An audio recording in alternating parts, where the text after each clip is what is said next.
satisfação que cumprimentamos os nossos amigos e irmãos do portal Escola Dominical com a gloriosa paz de nosso Senhor e Salvador Jesus Cristo. Estamos dando início a mais uma pré-aula, esta ferramenta que o portal Escola Dominical coloca à disposição dos amados irmãos no início da semana, para que os irmãos possam melhor preparar a lição da Escola Bíblica Dominical. No final da semana, um sábado, às 19 horas, hora de Brasília, os irmãos estão convidados a tirar as suas últimas dúvidas na aula ao vivo que nós transmitimos aqui diretamente da Assembleia de Deus, Ministério do Belém, aqui na sede em São Paulo. Este trimestre nós estamos estudando o tema Sabedoria de Deus para uma Vida Vitoriosa, a atualidade de Provérbios e Eclesiastes. O nosso comentarista é o pastor José Gonçalves, presidente das Assembleias de Deus em Água Branca, no estado do Piauí. E hoje iremos estudar a lição de número 3, Trabalho e Prosperidade, ainda estudando o livro de Provérbios. Para começar, alguns irmãos gostariam que essa lição fosse cortada pela metade. Trabalho deixa para lá, vamos falar de prosperidade. Trabalho deixa para lá, né? Mas essa é a primeira lição que a gente tem hoje. Trabalho e prosperidade. Só existe verdadeira prosperidade quando há trabalho. E prosperidade tanto do ponto de vista espiritual quanto do ponto de vista material. Não há prosperidade sem trabalho. E quem nos ensina isso foi o homem que no seu tempo foi o mais rico que houve sobre a terra, que era Salomão. A Bíblia diz que nos dias de Salomão, ninguém era mais rico do que ele.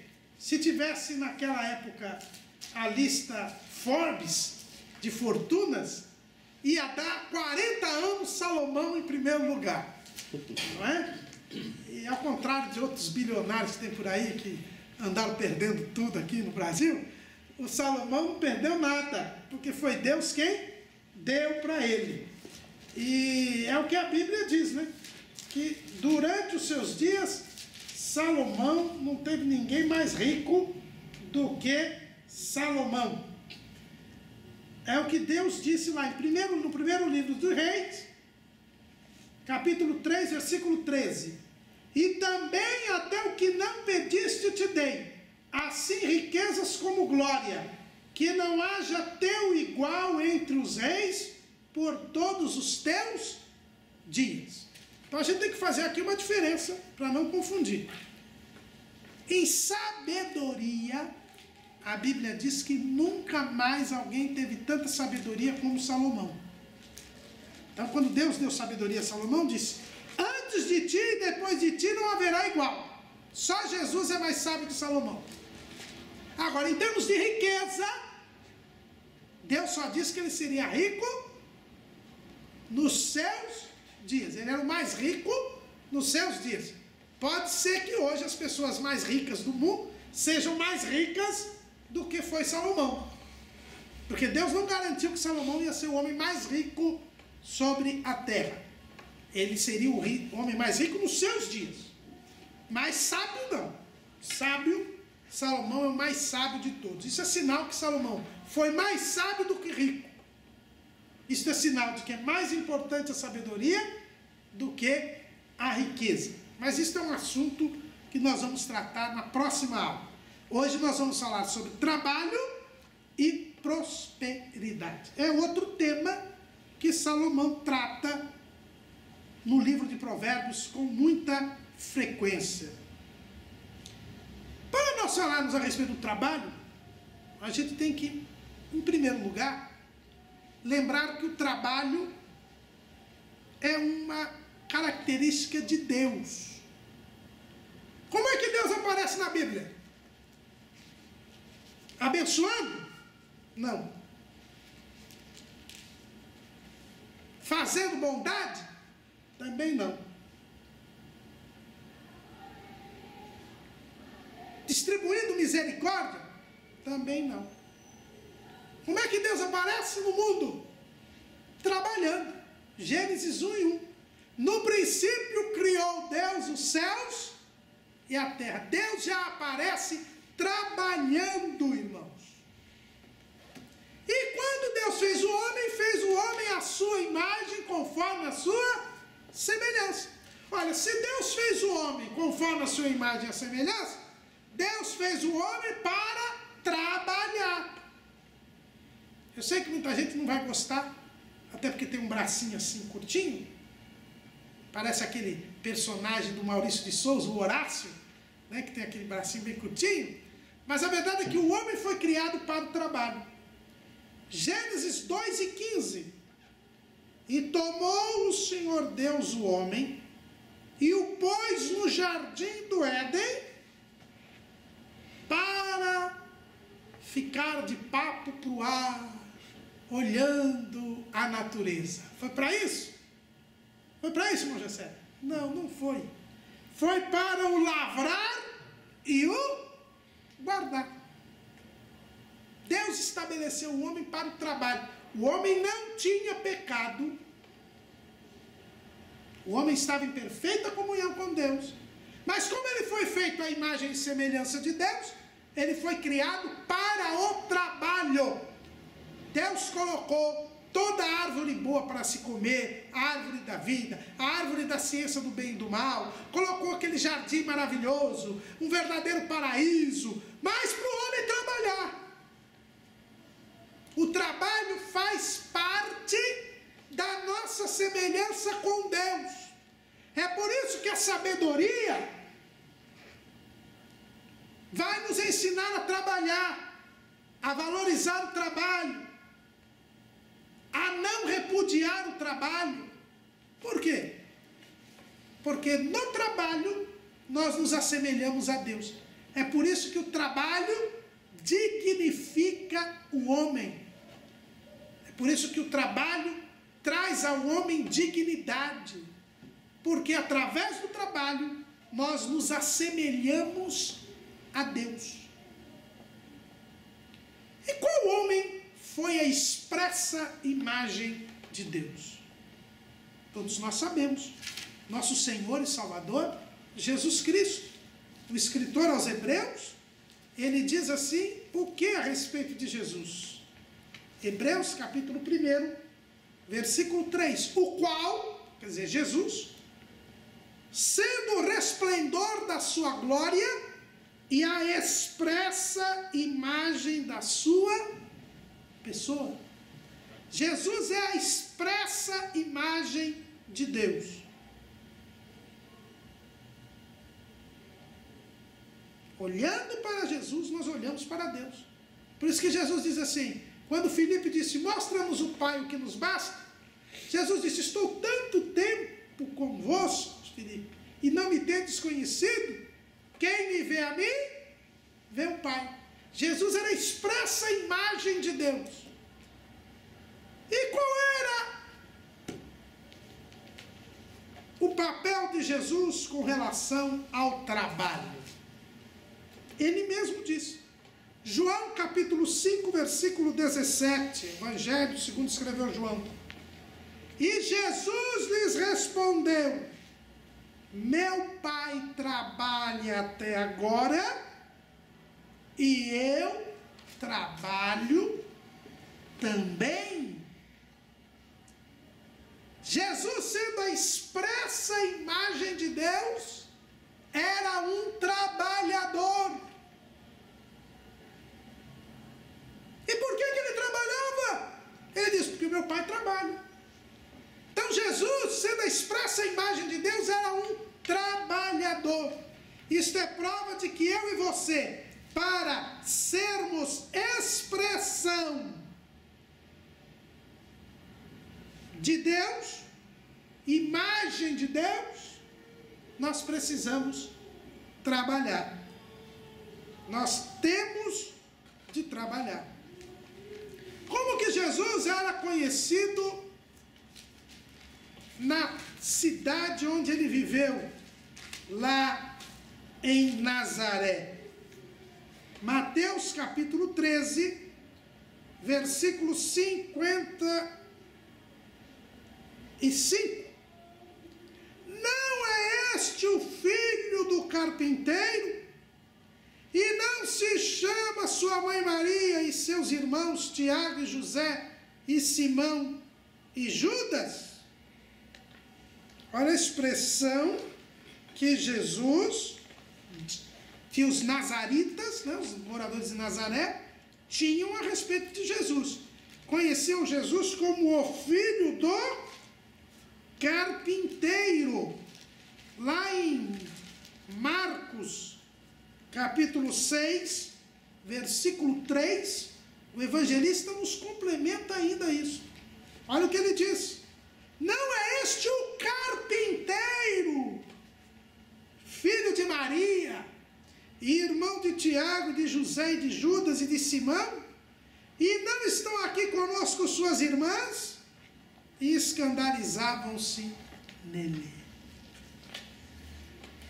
Jesus era conhecido em Nazaré, o lugar que ele viveu, como carpinteiro, o filho do carpinteiro. Ele era conhecido pelo seu trabalho.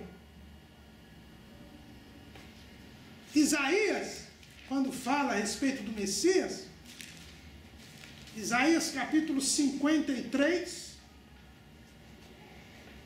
versículo 3, diz assim: era desprezado e o mais indigno entre os homens, homem de dores e experimentado nos trabalhos. Jesus tinha um caráter moldado pelo trabalho, reconhecido e identificado pelo trabalho. Só por isso, eu e você temos que amar o trabalho. Eu e você temos que ser trabalhadores. Eu e você temos que valorizar o trabalho. Porque Jesus foi marcado na sua existência terrena pelo trabalho. O Papa Paulo VI, que foi Papa de 1963 a 1978, ele foi o primeiro Papa que visitou Israel. E quando ele esteve na cidade de Nazaré, ele fez uma pregação a respeito da vida de Jesus em Nazaré. E ele disse: olha, nada está registrado sobre a vida de Jesus aqui em Nazaré, a não ser uma coisa, que esta vida foi pautada pelo trabalho. Qual é a mensagem que Jesus nos deixa dos seus, por volta de 5 até os 30 anos? Tirando aquele episódio do templo lá dos 12 anos, nós não temos nenhuma informação sobre a infância, a adolescência e a juventude de Jesus, a não ser a informação de que foi uma existência feita no trabalho. Por isso que ele era conhecido como carpinteiro, o filho do carpinteiro.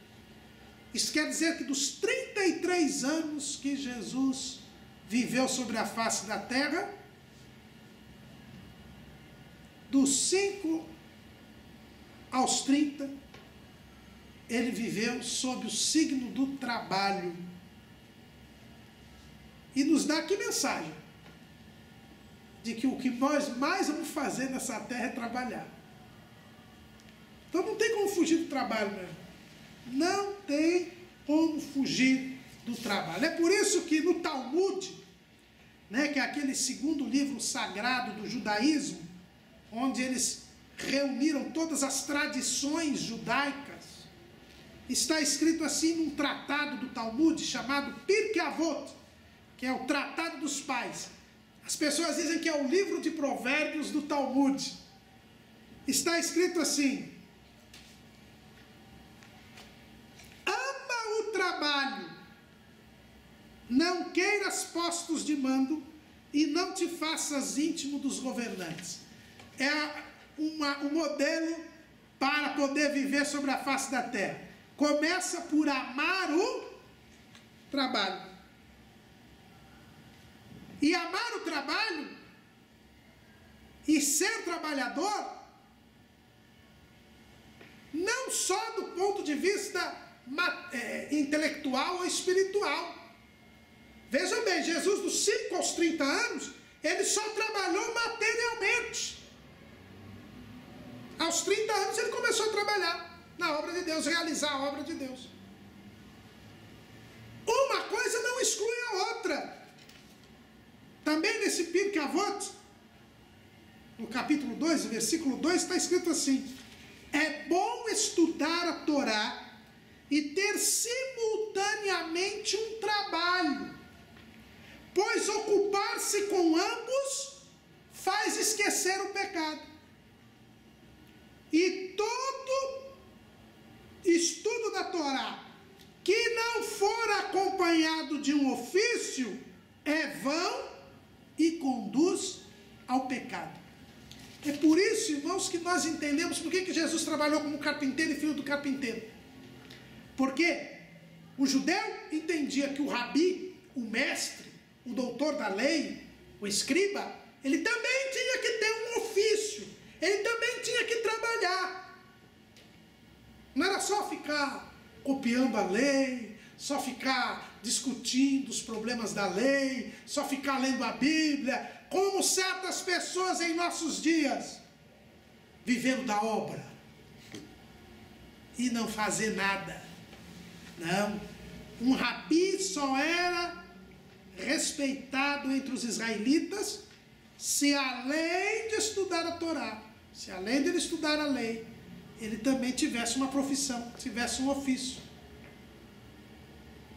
Ninguém nunca falou mal de Jesus porque ele era vagabundo. Olha que se ele não fizesse nada, se ele não tivesse um ofício, os fariseus iam cair matando em cima dele. Como dar ouvido para um cidadão que não trabalha? Mas Jesus era um trabalhador. Jesus era um trabalhador. E lá na cidade de Nazaré, as pessoas ficaram admiradas. Como é que ele sabe tantas coisas se ele ficava dia e noite na carpintaria? Se ele não tinha tempo para estudar a Torá? Como é que ele sabe tudo isso? É porque ele era trabalhador. O trabalho nos dá um bom testemunho. O trabalho nos traz condição de podermos servir melhor a Deus, de podermos ser luz do mundo e sal da terra. E aqui no Pirkei Avot, o sábio diz assim: olha, ocupar-se de um emprego, de uma tarefa e estudar a Torá faz esquecer o pecado. E estudar a Torá sem trabalhar conduz ao pecado. Jesus, ele tinha o seu ofício e depois foi se dedicar ao ensino da palavra de Deus. E por isso ele nunca pecou. É um exemplo que ele nos dá.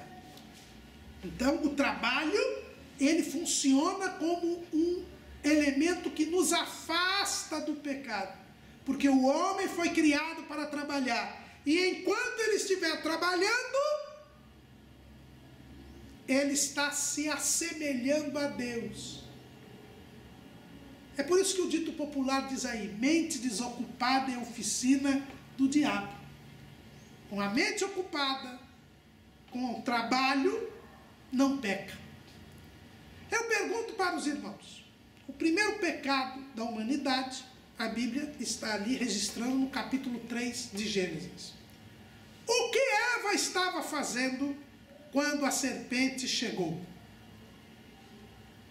Irmão Silvio, sabe o que Eva estava fazendo quando a serpente chegou para tentá-la? Não fazendo nada. Ela não estava fazendo nada. Acertou, irmão Silvio. Se ela estivesse trabalhando, não teria pecado. Mas como não estava fazendo nada, o diabo chegou e a enganou. Então o trabalho, ele foi criado para o homem foi criado para o trabalho. Portanto, não é verdade que o trabalho é uma consequência do pecado. Tem muita gente que quer ir para o céu porque no céu não vai ter trabalho. Eu não vejo a hora de vir para o céu, Aí eu vou ficar livre do trabalho. Então, irmão, você vai para o céu dos muçulmanos, porque lá é que tem umas 70 virgens, e a pessoa fica deitada no sofá, pondo vinho na boca dele, com água. Isso aí não é o que a Bíblia diz que vai ter no céu. Lá nós vamos servir a Deus. E se você acha que no céu não tem trabalho, é só lembrar, é só ver o que os anjos fazem hoje. Eu não vi nenhum anjo. O irmão Gessé que está aqui, ele é um estudioso das Escrituras, ele conhece mais a Bíblia do que eu, e ele pode dizer para mim, Gessé, se você já viu algum anjo que papuar na Bíblia? Os anjos têm suas atividades. Né? Tem suas atividades.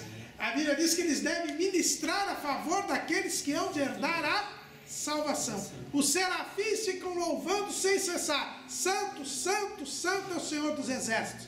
Miguel tem um trabalho terrível que ele proteger Israel. Gabriel foi levar mensagem para um e para outro, para Daniel, para Maria. Então no céu tem trabalho sim, irmãos.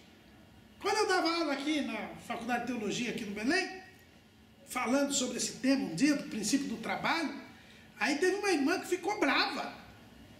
Falou, não, se for para trabalhar, eu não quero ir para o céu. E aí ela disse que o irmão teve uma visão, que o rio da vida, assim, e tinha uns irmãos batendo pezinho, assim, que os crentes iam ficar só brincando ali no rio da vida.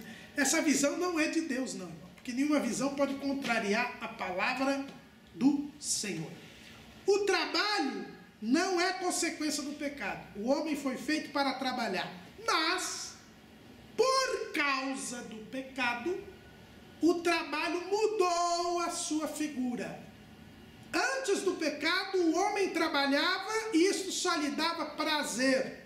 O trabalho não era necessário para a sua sobrevivência. No jardim tinha tudo para que ele comesse, bebesse, vivesse bem, e o trabalho só lhe dava prazer. Com o pecado, o trabalho passou a ser penoso e necessário para a sobrevivência. É o que nós vemos lá em Gênesis capítulo 3. Versículo 17. E a Adão disse, porquanto deste ouvidos à voz de tua mulher, e comeste da árvore de que te ordenei, dizendo, não comerás dela, maldita é a terra por causa de ti. Com dor comerás dela todos os dias da tua vida.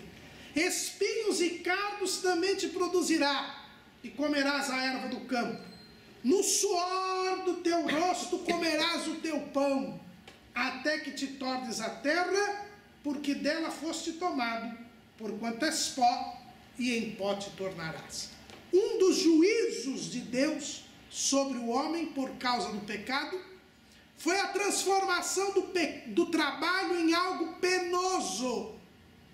Seria feito com dor, com oposição, com dificuldade, espinhos e cardos. A natureza, hoje o trabalho do homem se contrapõe à natureza, daí o problema ambiental. Há como que uma competição entre o homem e a natureza. O trabalho passou a ser penoso, vai ter que suar, para viver, para poder comer, você vai ter que trabalhar. O trabalho passou a ser necessário à sobrevivência do homem. Foi isso que o pecado trouxe. O pecado não trouxe o trabalho, porque o trabalho é algo que nos assemelha a Deus. Agora, o pecado trouxe a penosidade do trabalho e transformou o trabalho em uma condição para a nossa sobrevivência. É por isso que Paulo fala num versículo que não tem muitas Bíblias aí, não é? Não tem muitas Bíblias, esse versículo sumiu, mas está na Bíblia e nós temos que ler. 2 Tessalonicenses, capítulo 3, versículo 10. Porque quando ainda estávamos convosco, vos mandamos isto, que se alguém não quiser trabalhar, não coma também. Isso está lá na Constituição da China, a Constituição da Coreia do Norte. Os países comunistas têm todos eles têm essa cláusula. Quem não trabalhar, não coma. Uma vez, numa aula aqui, eu mandei ler essa Constituição e todo mundo falou, tá vendo por que o comunismo está errado? Eu falei, mas é nesse ponto que o comunismo está certo, porque ele está de acordo com a Bíblia. Nesse ponto ele está de acordo com a Bíblia. Quem não quiser trabalhar, não coma também. É o que a Bíblia nos ensina. Por causa do pecado, o trabalho se tornou penoso e necessário à sobrevivência. A lei divina é esta. Você precisa trabalhar para se sustentar, para sobreviver. E o trabalho não é fácil, por causa do pecado. Essa é a lei. Papa Paulo VI chama isso da lei severa e redentora do trabalho. É a lei instituída por Deus. O trabalho se tornou penoso e necessário à sobrevivência do homem. Por isso que é uma lei severa. Mas o Papa Paulo VI diz assim, mas ela é também redentora. Porque através do trabalho, apesar da dificuldade e apesar da necessidade para a sobrevivência, com o trabalho, nós nos tornamos semelhantes a Deus.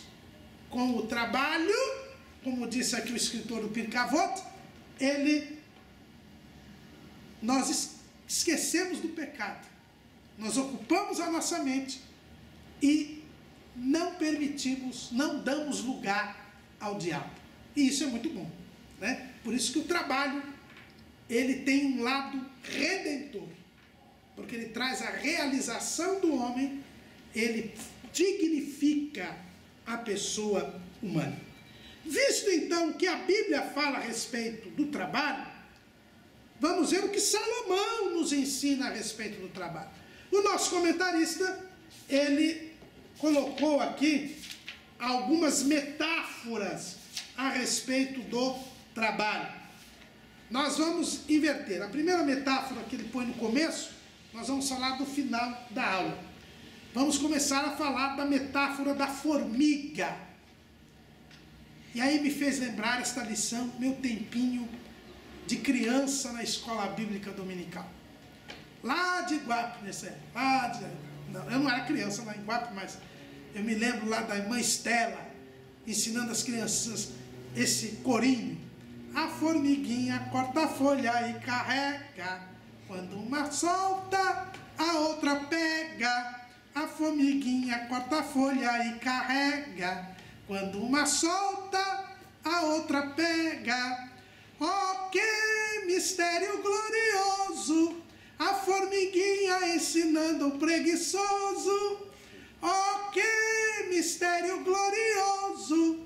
A formiguinha ensinando o preguiçoso. Deus não quer preguiçoso em sua obra. Deus não quer preguiçoso em sua obra. Deus não quer preguiçoso em sua obra. Porque senão o tempo sopra. Como muitos precisam aprender este corinho. Porque o que nós temos hoje é preguiçoso. Salomão, ao falar do trabalho, lá em Provérbios capítulo 6, ele nos traz a metáfora da formiga. Deus criou a formiga para nos ensinar a trabalhar. A formiga é um ser social, assim como o homem. Você não tem um homem que viva isolado, também você nunca vai ver uma formiga viver isoladamente. E a formiga é um exemplo do trabalho. A formiga, no seu trabalho, ela coloca até uma nação em prejuízo. Quem não conhece da história do Brasil, aquela campanha contra a saúva? Ou o Brasil acaba com a saúva, ou a saúva acaba com o Brasil. A saúva, que é uma espécie de formiga, estava trabalhando tanto que colocava em risco a própria sobrevivência do Brasil, que estava arrebentando com todas as lavouras naquela época. É uma praga que estava comprometendo a economia do país. Olha a força do trabalho. A formiga nos ensina o quê? Que não há sociedade que possa prevalecer sem o trabalho de todos. Como é que o formigueiro subsiste? Porque todas as formigas trabalham. A fonte de sobrevivência de uma sociedade é o trabalho. E Salomão já dizia isso 3.000 anos antes de Cristo, olhando para a formiga. Depois vem aí Adam Smith, David Ricardo, Karl Marx, os grandes pais da economia, mostrando que o trabalho é o fator que promove o desenvolvimento econômico de uma sociedade. É por isso que a nossa Constituição coloca como um dos princípios da ordem econômica a valorização do trabalho. Um país que não valoriza o trabalho, que não incentiva o trabalho, que não estimula o trabalho, jamais alcançará o desenvolvimento. Porque a fonte da riqueza é o trabalho. A fonte da subsistência é o trabalho. E é por isso que o Brasil está na situação que está. Porque, infelizmente, as políticas governamentais de redistribuição de renda, que é uma necessidade, nós não estamos aqui dizendo que a renda tem que estar concentrada. A concentração de renda gera uma injustiça social. Isto é abominável aos olhos de Deus. Todo servo de Deus, todo cristão, deve lutar pela justiça social. Mas a justiça social se faz pelo estímulo ao trabalho. E hoje em dia, esses programas assistenciais, como por exemplo o Bolsa Família, prestigiam o ócio. Tem muita gente hoje que vive de não fazer nada, só do Bolsa Família, e não quer trabalhar. Ganha uma merrequinha e tá bom, não precisa trabalhar. Um irmão nosso, numa cidade no Nordeste, foi fazer missão, tinha que capinar o terreno lá da igreja, não conseguiu ninguém que fosse lá capinar. Todo mundo dizia, não, eu já recebo Bolsa Família, não preciso trabalhar. Irmãos, isso não é. E um país que... E o que está acontecendo com o país? Nós estamos vendo aí a situação econômica do país. Sem trabalho, não há geração de riquezas. Não há desenvolvimento. E nós aprendemos isso com a formiga. Com a formiga. Os formigueiros crescem. Existem formigueiros de quilômetros de distância por causa do trabalho das formigas. Essa é a primeira lição que a gente aprende com a formiga. A segunda lição que a gente aprende com a formiga é que a formiga trabalha sem que ninguém precise fiscalizar. Salomão diz isso lá, Provérbios 6:6. Vai ter com a formiga o preguiçoso. Olha para os seus caminhos e você sabe. A qual, não tendo superior, uma outra tradução de juiz, nem oficial, uma outra tradução diz fiscal, nem dominador, uma outra tradução diz chefe, prepara no verão o seu pão, na cega junta o seu mantimento. A formiguinha corta a folha e carrega. Quando uma solta, a outra pega. Não precisa ter nenhum chefe ali. Eu nunca vi uma formiga ali, uma pega a folhinha e tem uma aqui só olhando se a outra, quando larga, a outra pega, e depois, se não pegar, vai lá e dá uma mordida. Não tem isso. Uma pega e outra. Por quê? Porque elas trabalham conscientes do seu dever para com a sociedade. Não precisa ninguém ficar de olho. E o ser humano, se não tiver encarregado, se não tiver chefe, a coisa não anda. E ainda tem um ditado americano, inglês, americano, que também tem a sua tradução aqui em português, né? When the cat's away, the mice play. Ou seja, quando o gato está fora, os ratos fazem a cesta. Se o encarregado vai ao banheiro, todo mundo para de trabalhar. Se o chefe não está na sala, todo mundo fica papeando. Eu sei que crente não faz assim. Não. Eu estou falando do mundo.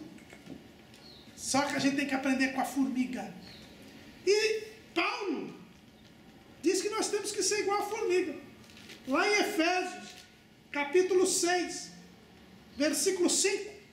Vós servos, obedecei a vossos senhores segundo a carne, com temor e tremor, na sinceridade do vosso coração, como a Cristo, não servindo à vista, como para agradar aos homens, mas como servos de Cristo, fazendo de coração a vontade de Deus, servindo de boa vontade, como ao Senhor e não como aos homens, sabendo que cada um receberá do Senhor todo o bem que fizer, seja servo, seja livre. Irmão, eu tenho que cumprir minha obrigação no meu serviço, na minha repartição. Se eu for profissional liberal, junto ao meu cliente, não porque ele está pagando ou está deixando de pagar, não porque ele está olhando ou deixando de olhar, mas porque eu estou fazendo isso para Deus, que sempre está vendo, que sempre está presente e que conhece o meu coração. Eu tenho que fazer aquilo para Deus. Não é para o meu patrão, não é para o meu encarregado que eu faço alguma coisa. Eu faço para Deus. Aprenda com a formiga. Eu faço porque tem que fazer. Eu faço porque é minha obrigação. E eu tenho que fazer e fazer bem, fazer direito, fazer com o coração, de boa vontade, porque eu estou fazendo para Deus. Meu patrão não me pagou, então eu vou deixar de fazer? Não. Teu patrão, na verdade, não é aquele homem que te contratou.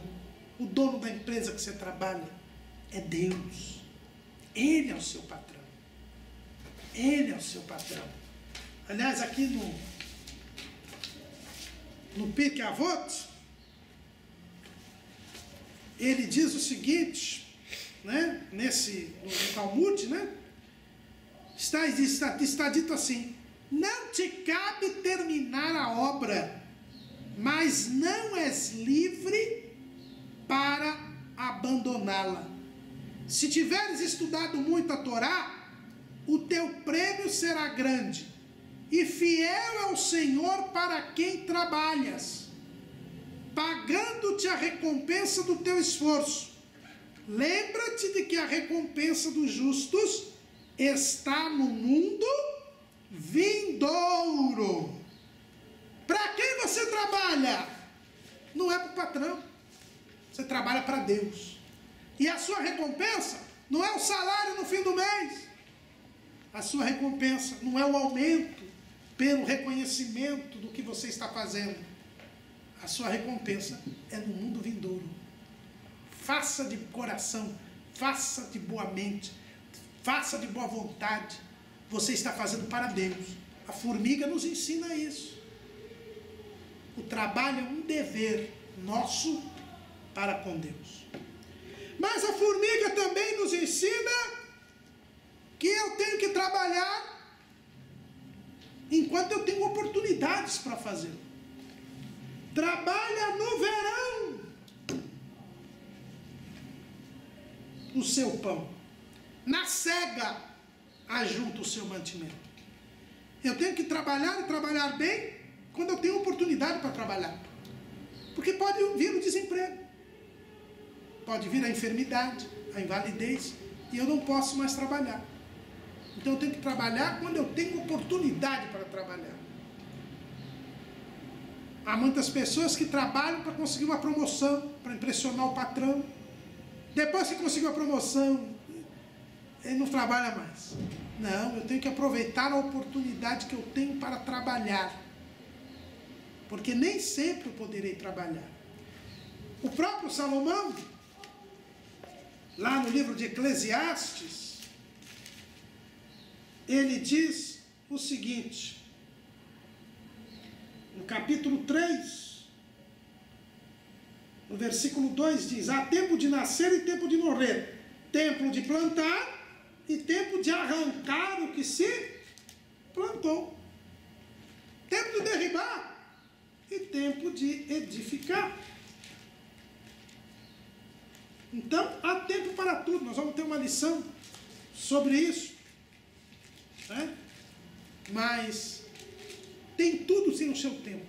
Aproveite o tempo que você está trabalhando, enquanto você pode trabalhar, e trabalhe bem e faça bem.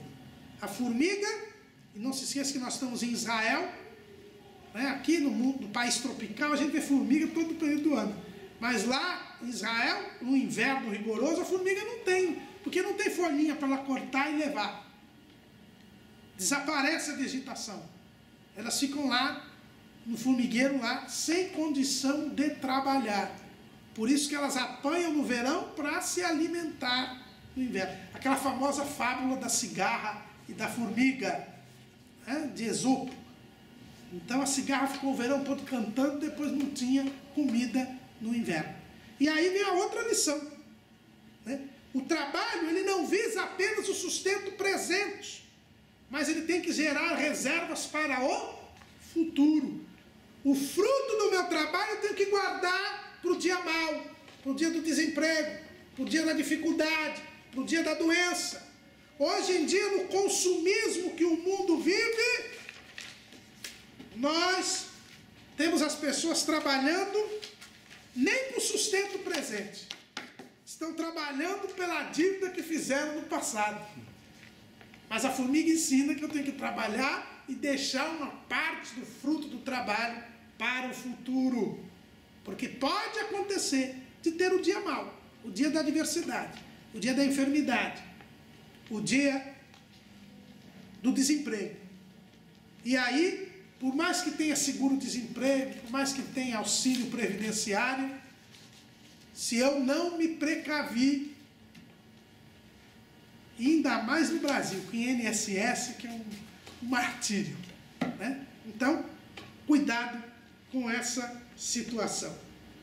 E aí, Salomão está mostrando a formiga para quem? Para o preguiçoso. O que é a preguiça, irmão? Preguiça vem do latim pigrícia e vem também do grego akédia, que dá a palavra assídia. A preguiça é a aversão ao trabalho. O preguiçoso é fácil de identificar. Quando você fala de trabalho, ele arrepia, fica doente, ele tem aversão ao trabalho. A preguiça é pecado, irmãos. Porque quem tem aversão ao trabalho é porque não quer ser semelhante a Deus. Quer ser o contrário de Deus. Isso é pecado. A preguiça, ela é pecado. E o preguiçoso, diz Salomão, que é uma pessoa sem sabedoria. Olha o que ele disse. O preguiçoso. Ou melhor aqui, ó. Vai ter com a família, ó, preguiçoso. Olha para os caminhos dela, para os seus caminhos, aos caminhos da formiga, e ser sábio. É porque ele não é. E a gente já aprendeu aqui que a pessoa que não é sábio, ela é tola, ela é louca, ela é simples, é a pessoa que não quer aprender de Deus, a pessoa que não se submete a Deus. O preguiçoso, ele é uma pessoa falta de entendimento, ela é uma pessoa que não tem sabedoria, é um pecador, não serve a Deus. Irmãos, não pode ter um servo de Deus preguiçoso. Se ele é preguiçoso, ele não é servo de Deus. Porque o servo de Deus tem sabedoria. O filho de Deus é sábio. Então, se você não gosta de trabalhar, se quando fala em trabalho, começa a aparecer um monte de doença, um monte de desculpa, é porque você não serve a Deus. E qual é a característica do preguiçoso? Ele gosta de ficar deitado. preguiçoso, até quando ficarás deitado? Ele gosta de dormir. Quando te levantarás do teu sono? Um pouco de sono, um pouco tosquenejando, é dar aquelas pescadas. Um pouco cruzando as mãos, para estar deitado. O preguiçoso, ele gosta de dormir, ele gosta de cruzar as mãos, não quer fazer nada. É uma pessoa indolente, bem diferente de Deus, que é trabalhador. Já imaginou se Deus cruzasse as mãos, cruzasse os braços? Nós estaremos perdidos, porque a Bíblia diz que o mundo é sustentado pelo poder da sua palavra. Se ele não falasse nada, ficasse dormindo. É por isso que a Bíblia diz que o guarda de Israel não tosquenejará. Deus não dorme. Mas o preguiçoso é o contrário de Deus. É dorminhoco. É de mãos cruzadas. E qual é o resultado da preguiça? É a pobreza. Por que o Brasil está na situação que está? Porque está estimulando a preguiça. Provérbios 6 e 11. Assim te sobrevirá a tua pobreza como um ladrão, e a tua necessidade, um homem armado. A pobreza é o resultado da preguiça. A vida de necessidade é o resultado da preguiça. Alguém que trabalhe pode não ficar rico, mas o preguiçoso com certeza vai ficar pobre. Então, pelo menos aposte no trabalho. O trabalho pode ser que você enriqueça. Não garante, na Bíblia não garante que quem trabalha enriquece. Mas quem é preguiçoso, a Bíblia garante, será pobre.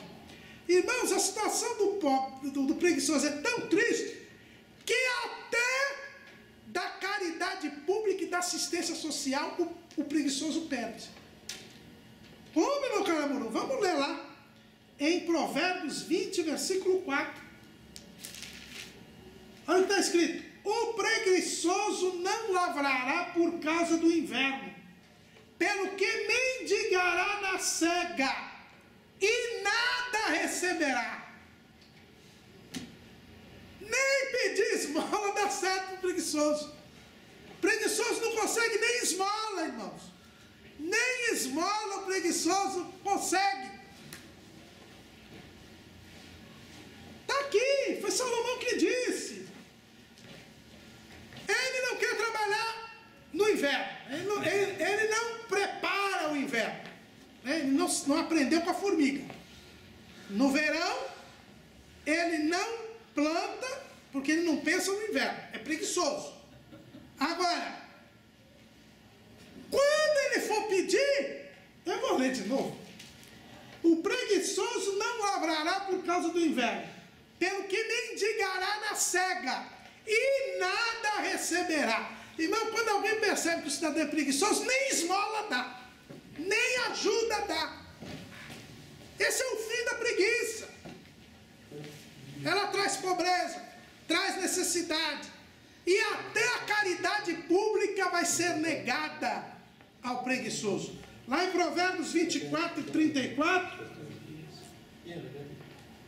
repete esse provérbio, né? Assim te sobrevirá a tua pobreza como ladrão e a tua necessidade como um homem armado. E é interessante, mas como é que vem a pobreza? Vem sem avisar. O ladrão não avisa quando ele vem. E como é que vem a necessidade? Vem trazendo traumas para o preguiçoso. Porque como é que um homem armado aparece na sua casa? A gente vê esses relatos desses bandidos que entram na casa de pessoas armadas. Eu não vi ainda nenhuma pessoa que foi roubada com um cano de revólver na cabeça ou ameaçado. Depois, quando é entrevistado, ele fala assim: ah, foi uma diversão, foi gostoso, ah, foi muito bom, tava calor e o cano era geladinho, foi até... Não tem ninguém falando isso, porque o homem armado, ele traz ameaça, traz medo, traz perturbação. É isso que vai acontecer com o preguiçoso. A necessidade vai vir de uma forma dolorosa para ele. Então, para que ser preguiçoso, meu irmão? O preguiçoso, ele é marginalizado da sociedade, como eu disse, não querem nem dar esmola para ele. Está lá em Provérbios, capítulo 10, versículo 26. Como vinagre para os dentes, como fumo para os olhos, assim é o preguiçoso para aqueles que o mandam. O preguiçoso, irmãos, ele acaba sendo marginalizado da sociedade. Por quê? Porque ninguém aguenta um preguiçoso. É gostoso ter fumaça nos olhos? Traz um incômodo, não traz? Traz um incômodo. Machuca, irrita. O preguiçoso irrita as pessoas. Torna-se uma pessoa incômoda. E ela vai ser deixada de lado, vai ser excluída. E como os homens vivem em sociedade, o preguiçoso acaba sendo excluído da sociedade. Isso é extremamente danoso. Mas tem um outro problema. O preguiçoso, ele vive na frustração. Ele jamais consegue converter os seus planos e os projetos em realidade. Lá em Provérbios 12, 27, a Bíblia diz assim: o preguiçoso não assará sua caça, mas o bem precioso do homem é ser diligente. Por que o preguiçoso não assa a caça? Porque ele não caça. Ele não faz a armadilha, ele não vai caçar o animal. Se ele não caça, ele não pode assar, porque ele não catou o animal para assá-lo. Mas tem outro aqui, 13 e 4 de Provérbios. A alma do preguiçoso deseja, e coisa nenhuma alcança, mas a alma dos diligentes engorda. Ele não realiza nada do que ele pensa, do que ele deseja, porque ele não faz nada. Não existe mágica, irmão. Ah, eu queria ter uma casa bonita. Ah, eu queria ter uma casa própria. Aí fica esperando sorteio do CDHU, fica esperando sorteio de alguma coisa, alguma promoção de algum lugar, para ter a casa própria. Ele nunca vai alcançar. E mais, hein? Se ganhar na loteria, gasta tudo. Porque não gosta de trabalhar, perde tudo. Perde tudo. Perde tudo. Porque não gosta de trabalhar. Até com dinheiro você tem que trabalhar para ele render. Preguiçoso, ele deseja, mas não alcança nada. 19 e 24 de Provérbios. O preguiçoso esconde a sua mão no seio, enfada-se de a levar a sua boca. Aqui a figura que Salomão dá é a seguinte: o preguiçoso está na frente de um prato de comida e morre de fome. Por quê? Porque ele, na hora de pegar a comida, naquele tempo não tinha garfo, talher, então pegava com a mão, né? Mas ele é tão preguiçoso que no meio do caminho para a mão, não leva na boca e morre de fome. Que tristeza, né? Com comida no prato, na mão e morre de fome. Esse é o preguiçoso. Deus dá as condições para ele ter o sustento através do trabalho, e ele morre de fome porque ele não quer trabalhar. Não põe a culpa em Deus, não. Deus pôs o prato, pôs a comida. Agora você precisa trabalhar para colocar na boca. Você precisa se sustentar. Olha que situação triste do preguiçoso. É um orgulhoso. O preguiçoso, ele não quer trabalhar, ainda que Deus lhe dê condições para trabalhar. É por isso que a Igreja Católica, no catecismo da Igreja Católica, nós temos uma figura interessante, que eles tratam lá da preguiça espiritual. Não tem só a preguiça física, tem a preguiça espiritual. Sabe o que é a preguiça espiritual, irmãos? É a falta de vontade de buscar a Deus. Muita gente não quer buscar a Deus.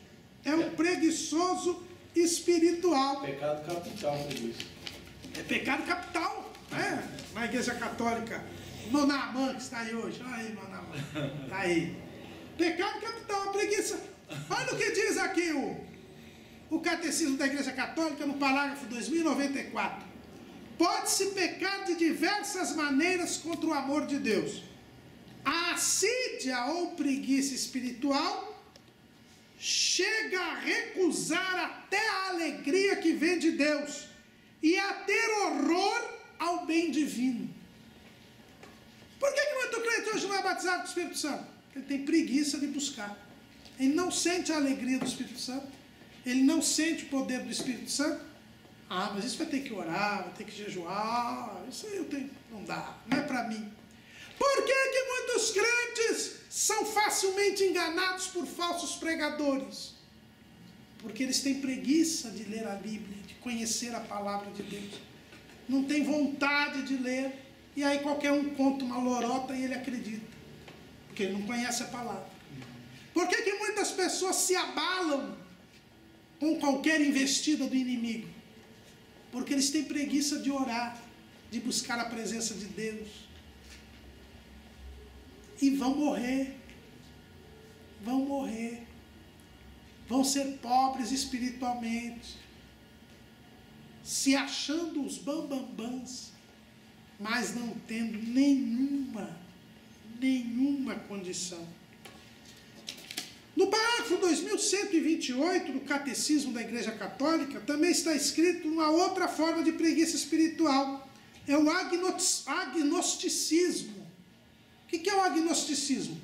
É dizer assim, eu não sei se Deus existe ou não, está além da minha capacidade de compreensão. Eu não vou me preocupar com Deus. Isso é um assunto muito elevado. Eu vou viver como se Deus não existisse. Olha o que faz a preguiça espiritual. A pessoa vive como se Deus não existisse. Não, se Deus quiser falar comigo, Ele vai vir numa nuvenzinha assim e vai falar comigo. Se Deus quiser me livrar de um mal, Ele vai vir e fazer um milagre. Mas eu não vou me preocupar com isso. É uma indiferença com relação a Deus. É a preguiça espiritual. E tem muito crente que está vivendo como se Deus não existisse. Vem domingo na igreja à noite e o resto da semana vive como se Deus não existisse. Quando vai atravessar a rua e o carro dá uma fina, aí ele diz, oh meu Deus! Mas isso é preguiça espiritual. No parágrafo 2733, o Catecismo da Igreja Católica diz também, outra tentação cuja porta é aberta pela presunção é a assídia, chamada também preguiça. Os padres espirituais entendem esta palavra como uma forma de depressão, devido ao relaxamento da ascese, à diminuição da vigilância, à negligência do coração. O espírito está pronto, mas a carne é fraca. Mateus 26:41. Quanto mais alto se sobe, tanto maior a queda. O desânimo doloroso é o inverso da presunção. Quem é humilde não se surpreende com sua miséria. Passa então a ter mais confiança, a perseverar na constância. A preguiça espiritual faz com que a gente relaxe nas coisas espirituais. Relaxe na oração, relaxe na leitura da Bíblia, relaxe na frequência da Santa Ceia, relaxe na frequência aos cultos. Isso é preguiça espiritual. E diz aqui o Catecismo da Igreja Romana, que nós estamos citando aqui porque está baseado na Bíblia, que nós não podemos relaxar nas coisas espirituais.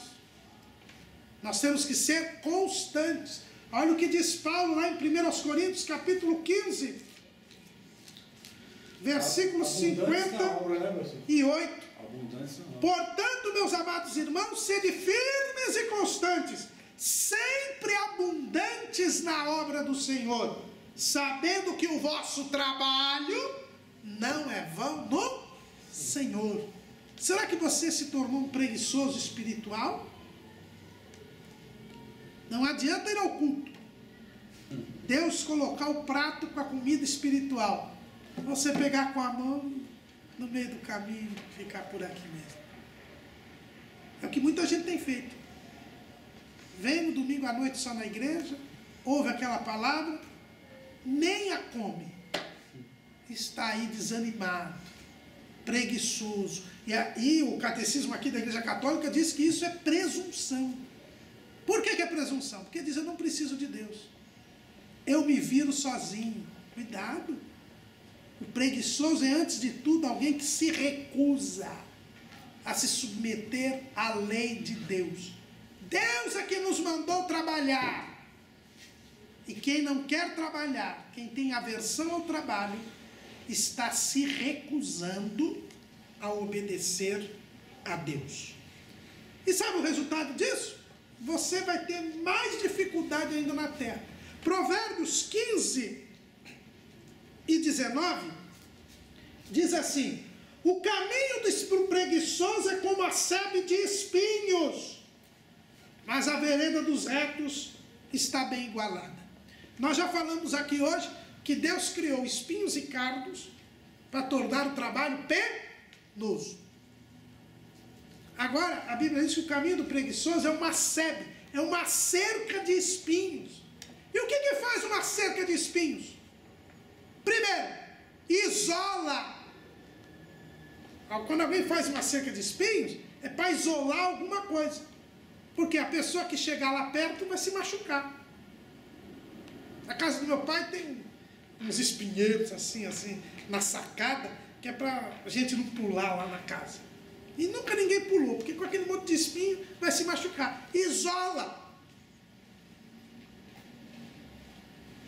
Se é difícil viver nessa vida em contato com os outros, imagina sozinho.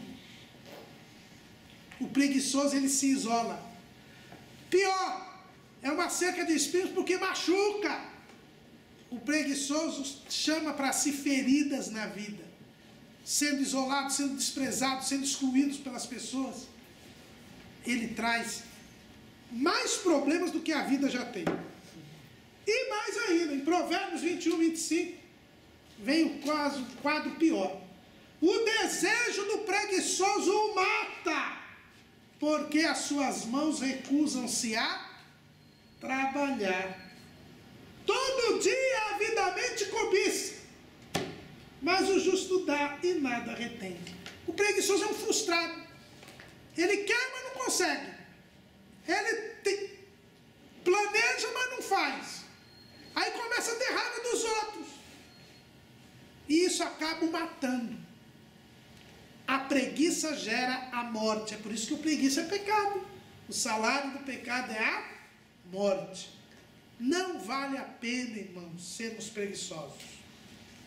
Mas depois desses provérbios que a gente falou a respeito do preguiçoso, existe uma outra metáfora que foi dada aqui pelo nosso comentarista. É a metáfora do leão. É um leão. Provérbios 22 e 13 diz assim: diz o preguiçoso, um leão está lá fora, serei morto no meio das ruas. E em Provérbios 26 e 13, diz o preguiçoso, um leão está no caminho, um leão está nas ruas. Quando chama o preguiçoso para trabalhar, não, eu não vou sair daqui, porque lá fora tem um leão. E é perigoso o leão está na rua, ele pode me comer, então eu vou ficar por aqui mesmo. O que essa ilustração nos ensina, irmãos? Em primeiro lugar, onde que devia estar esse preguiçoso, hein? Porque ele diz, o leão está na rua. Ele diz, o leão está no caminho. Então onde é que está o preguiçoso? A Bíblia aqui não fala nessa passagem, mas Salomão, a gente já viu aqui. O preguiçoso, ele gosta de ficar onde? Na cama. Então ele estava no quarto. Ele estava lá no quarto, deitado, tosquedejando, com um pouco de sono. E alguém diz, vamos trabalhar. E ele diz, não, tem um leão lá fora, é perigoso. Deixa eu ficar aqui no meu quartinho. O preguiçoso, ele se isola. Isso é ruim. Isolamento traz depressão, pode trazer até a morte. Eu me lembrei de um caso, o irmão Gessé vai lembrar. Tinha um irmão, até presbítero, e Ele vivia desempregado, vivia pedindo oração, segunda oração. E alguém levava um emprego para ele. Olha, tem fulano que está precisando e tal. Diz que ele era um bom pedreiro. E ele dizia, não, eu só vou trabalhar o dia que Deus me mandar alguém lá em casa. Aí é de Deus. Até que foi um cidadão um dia lá, na casa dele, para oferecer emprego, ele não quis. É porque um leão estava lá fora. O leão está lá fora. O preguiçoso, ele se isola, em primeiro lugar. Segundo, ele se deixa, como ele está com a mente desocupada, ele se deixa levar pelas suas vãs imaginações. O leão está lá. Quem disse que o leão estava lá fora? Como é que leão? O leão não andava lá em Israel assim, a torto direito, não. Mas ele imaginou algo. É alguém que está quase que paranoico. Ele tem a sua imaginação, a sua mente comprometida. Está cego espiritualmente. Está pervertido na sua mente. O Deus deste século cegou o seu entendimento. É por isso que ele não progride.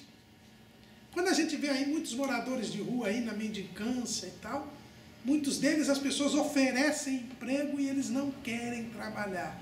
Por quê? Porque tem um leão lá fora. Eles se acostumam com o aviltamento, com a indignidade, com a miséria. Estão escravizados pelo diabo nessa vida miserável. E sabe o que acontece? É que, com medo do leão que está na rua, na verdade ele é tragado pelo leão. O que diz Pedro? 1 de Pedro, capítulo 5.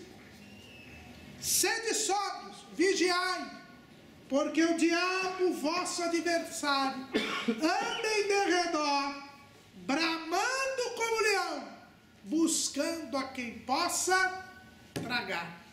Com medo do leão, que na cabeça dele está lá fora, ele é escravizado, devorado pelo leão, pelo diabo. A preguiça nos coloca na mão do diabo. É o dito popular. Mente desocupada e oficina do diabo. Mas além da ilustração do leão, nós também temos a ilustração do campo. Essa aqui não está na lição, né? A ilustração do campo não está na lição. E o que diz a ilustração? Aliás, está na lição com o nome de metáfora dos espinheiros. Eu coloquei aqui como ilustração do campo. Esse nome não está na lição. Está lá em Provérbios, capítulo 24. Salomão diz o quê? Capítulo 24, versículo 30. Passei pelo campo do preguiçoso e junto à vinha do homem falto de entendimento. Olha aqui, irmãos. Como preguiçoso, ele é um homem falto de entendimento. Ele não é sábio, ele é pecador, ele não é filho de Deus. E como é que estava esse campo? Estava uma maravilha, né? Eis que toda estava cheia de cardos, e a sua superfície coberta de ortigas, e a parede de pedra estava derribada. Olha que situação triste. Primeiro, o campo estava cheio de cardos, é aquilo que a gente já falou aqui, dos espinheiros. O preguiçoso traz para si mais dificuldades do que as que já existem na vida. O trabalho ele é dificultoso por causa do pecado, mas a preguiça traz mais dificuldades do que o trabalho. É um engano. Ah, se o trabalho é dificultoso, eu não vou trabalhar. Você vai sofrer mais do que se estivesse trabalhando. Primeira coisa. Segundo, além de ter cardos, a superfície estava coberta de urtigas. E a urtiga é uma planta, irmãos, que causa irritação na pele. É uma planta que causa queimaduras até na pele. É isso que a vida do preguiçoso traz na vida dele: feridas, traumas, males, indignidade, exclusão. Ele vale menos que a formiga. E o pior, a parede de pedra está derribada, ou seja, é uma vida sem proteção. As paredes de pedra é para proteger a vinha, para proteger a plantação. Era uma parede que se colocava um muro para proteger do ataque dos animais ou de ladrões. O preguiçoso, ele fica à mercê dos homens maus, dos homens malignos. Quem é que cai no conto do vigário? Quem não quer trabalhar, quem quer ganhar dinheiro numa moleza, dinheiro fácil. Quer se livrar do 171? Seja trabalhador. A gente está vendo aí quantos irmãos, na abordagem do trimestre, o presidente da APEB, o professor Humberto, falou a respeito dos irmãos que caíram nessa pirâmide da Telex Free, porque queria ganhar dinheiro no mole. Quem é preguiçoso, quem não quer trabalhar, a parede de pedra está derribada. Fica alvo fácil dos espertalhões, dos ladrões, dos devoradores, das aves de rapina. Meu irmão, seja trabalhador e você não cai no conto do vigário. Lá no Pirkei Avot, no capítulo 3, versículo 14, a Mishnah 14, diz assim: o sono até tarde da manhã, o vinho do meio-dia, as conversas infantis e a convivência com os ignorantes arrebatam o homem do mundo. Quem tem a parede de quem é preguiçoso não tem proteção contra esse pessoal da conversa fiada, esse pessoal do engano. Ele acaba sendo desprotegido. E para a gente terminar essa parte aqui, o preguiçoso, ele não tem visão alguma. Lá em Provérbios 19:15, é dito o seguinte: a preguiça faz cair em profundo sono, e a alma enganadora padecerá fome. O preguiçoso, ele está em profundo sono, ele não tem visão alguma. Tanto não tem visão alguma, que ele acha que naquela situação que ele está, ele é melhor do que os outros. Está lá em Provérbios 26:16. Mais sábio é o preguiçoso a seus olhos do que 7 homens que bem respondem. Ele se acha um esperto, ele se acha mais vivo que os outros, ele acha que está na vantagem. Eu não sou besta para trabalhar aqui nesse pessoal que está por aí, eu sou mais esperto. Coitado, ele não tem visão alguma. O resultado será a pobreza, a necessidade, a exclusão, o isolamento. O resultado será a morte. E para nós terminarmos a lição de hoje, aí eu vou para a metáfora do celeiro e do lagar, que é no começo do livro de Provérbios, lá no capítulo 3. Porque até agora eu falei do lado negativo do trabalho, que é a preguiça, a aversão ao trabalho. Salomão se preocupa muito em dizer o mal que a falta do trabalho gera. Mas ele começa falando do trabalho no livro de Provérbios pelo seu lado positivo.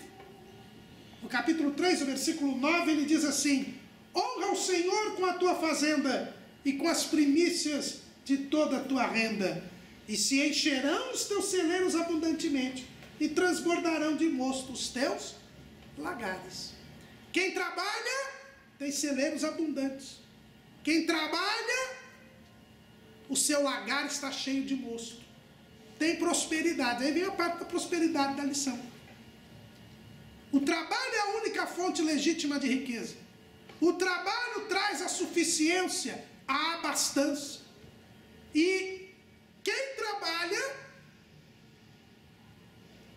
plenamente, em comunhão com Deus e é sábio, ele honra ao Senhor com a sua fazenda. Por quê? Porque Deus é o dono de tudo. E nós reconhecemos isso. Através do fruto do nosso trabalho, nós honramos a Deus. O verdadeiro sábio, ele trabalha, ele garante a sua sobrevivência pelo trabalho, e ele usa o fruto do seu trabalho para honrar a Deus. Dá prioridade a Deus. E aí nós temos o princípio do dízimo. Faz com o fruto do seu trabalho algo que glorifique a Deus. Ou seja, ele não gasta o fruto do seu trabalho para a satisfação da carne, dos seus caprichos, para seu próprio envaidecimento. Não. Ele usa o fruto do seu trabalho para honrar a Deus. Seja entregando a Deus o que é dele, que é o dízimo, seja fazendo boas obras com o trabalho. Satisfazendo as suas necessidades, satisfazendo as necessidades da sua família, ajudando o necessitado, ajudando aquele que precisa, guardando para o futuro no dia mau. Este texto, ele não fala que se você trabalhar e honrar a Deus com a família, Deus em troca te enriquece. Como tem gente usando esse versículo por aí. Não. A prosperidade é a abastança, a suficiência. É estar inserido na sociedade. É estar em comunhão com Deus. É estar glorificando a Deus. É ter visão ampla. É não tomar para si mais dificuldades do que as que já existem neste mundo. É isto que a Bíblia promete àquele que trabalha. Porque aquele que trabalha se assemelha a Deus. Depois de tudo isso, meu irmão, vai querer ficar preguiçoso? Amém.